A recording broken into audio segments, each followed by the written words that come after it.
Today's video, we're going to be taking a look here at our summer forecast for 2023. I'm very excited to be here presenting this to you guys as we're making more and more long range videos. As you can see on the bottom left, this is from my other business, trilogymaps.com. So I'm going to tell you guys a little bit about that real quick, and then we're going to get right into things. I am extremely excited to announce that I have launched my second business called Trilogy Maps. You can check it out at trilogymaps.com in the description and the pinned comment down below. We have gone ahead and created the highest definition and most customizable digital maps you can find anywhere here on the internet at an extremely affordable price as well, might I add. These maps are so customizable due to our very unique layering system that make it possible to basically create whatever map you like. I seriously wish this was around when I first got into weather, because making weather maps that look extremely professional has never been this easy before. So if you want the highest definition, most customizable, and most professional looking weather maps that you can possibly make for a very affordable price, go ahead and check out trilogymaps.com. And we're actually doing a 50% discount until May 1st, so be sure to grab these maps before May 1st because they will be doubling in price by that point. All right, now as we take a look here at the temperature anomalies that we're expecting for the upcoming summer, it's important to note that we will be transitioning into an El Nino at that point is the expectations. And we're going to see some pretty big changes, one of which is the warm here in the west. So we're seeing this warm in the west.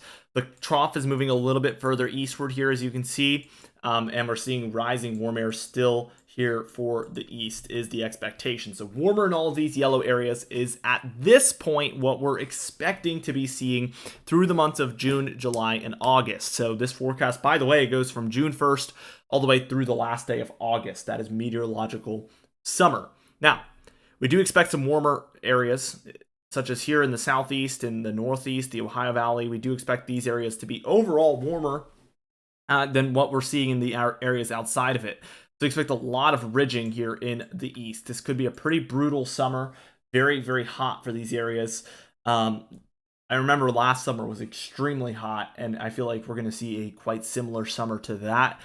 Just with the La Nina conditions still lagging, we usually leave a month or two for those conditions to change. So we still have somewhat of some La Nina conditions left over, especially probably for June and July. It's going to be a little bit more like that. That is going to feature quite a bit of ridging in the east especially. So you could make the case that June and July look a little bit hotter than August, but it's really tough to differentiate it like that this far out.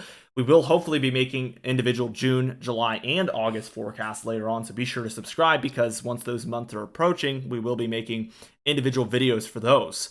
Now, as we can see, for areas around the Rockies and northern plains, we do expect colder than normal conditions overall. I don't know what just happened to my drawing there, but we can see for states like Montana, North Dakota, South Dakota, Nebraska, Kansas, Oklahoma, New Mexico, Colorado, portions of Utah, and Idaho as well, we do expect cooler than normal conditions this summer for these areas. And that's primarily where I expect the trough to be centered at. A mini trough, if you will. Even colder here in the center of it. As you can see, this does include areas like Denver and then up through Wyoming, Montana, North Dakota, South Dakota, and Nebraska there. A little bit of Kansas also. And then the northern extent there of Colorado. We expect these areas to be quite cool compared to normal for the upcoming summer. Could be definitely a little bit of a drier, cooler summer is what you can expect for these areas. A little bit in par with what we've been seeing for the winter and spring with the cooler than normal conditions. This could prevail through into the summer as that La Nina is still, again, like I mentioned earlier, lagging into the upcoming pattern. As you can see, we're going to just move straight into our precipitation anomalies now. And as you can see, we do expect more dry conditions for these areas as well across the northwest into the north central. Here, this is what we expect also to start for the month of May and continue actually through June, July, and August. Just less storms overall here for the Northwest. And this is the beginning signs of an El Nino taking place because this is a really uncommon storm track through El Ninos. And I do expect this to take hold pretty quickly, where we're in a pattern where this is just not the most common at all, really, for these storms to be moving through.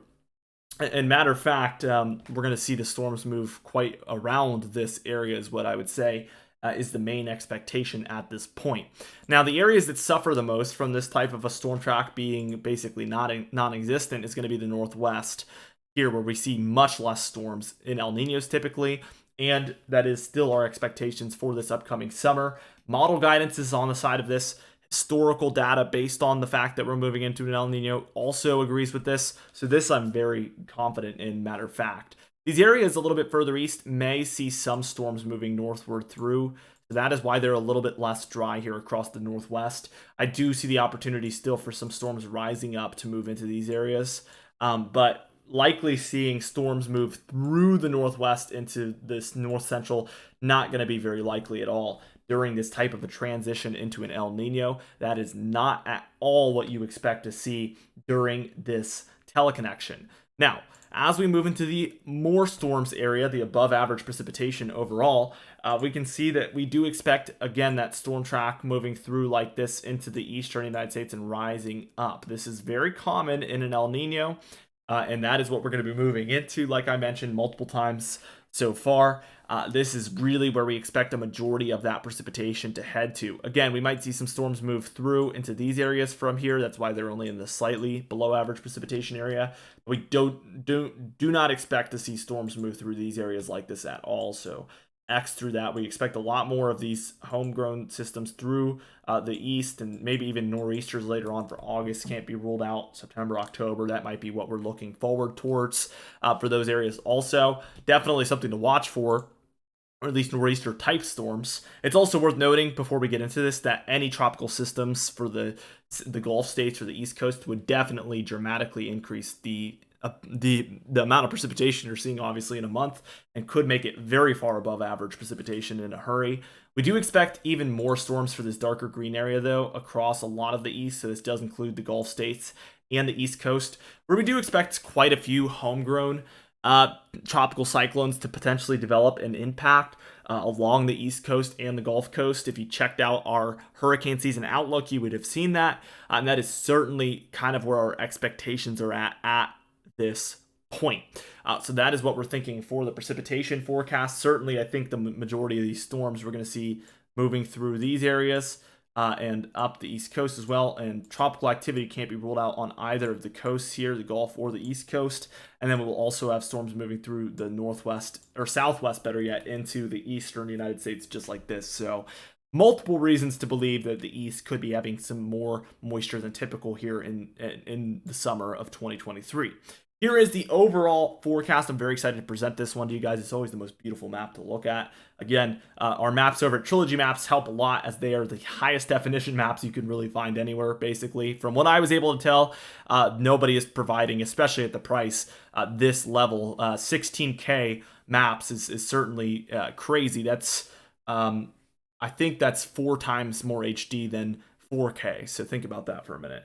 Anyway, now as you take a look at the Northwest, we expect warm and dry conditions overall here in the Northwest. A lot cooler here as you move just a little bit further eastward. Again, that's where we expect the trough to be centered at. More storms for the Southwest than what's typical. We do expect very extreme heat here in the South Central because they see extreme heat on average, but we do expect some above average temperatures in these areas, which will make it even more extreme. Some severe weather for the Ohio Valley, the plains here is certainly in what we're expecting at this point, but very dry up here for the upper Midwest and Great Lakes, and then hot and very stormy along the eastern United States is really, really what we're expecting this upcoming summer as we transition again from that La Nina into the El Nino. Anyway, guys, thank you so much for watching this video. Be sure to subscribe as we do upload every single day. You can even hit the bell icon for daily notifications when we upload so you never miss one. Be sure to also like the video if you did enjoy it, leave a comment down below, and I will see you guys in the next video.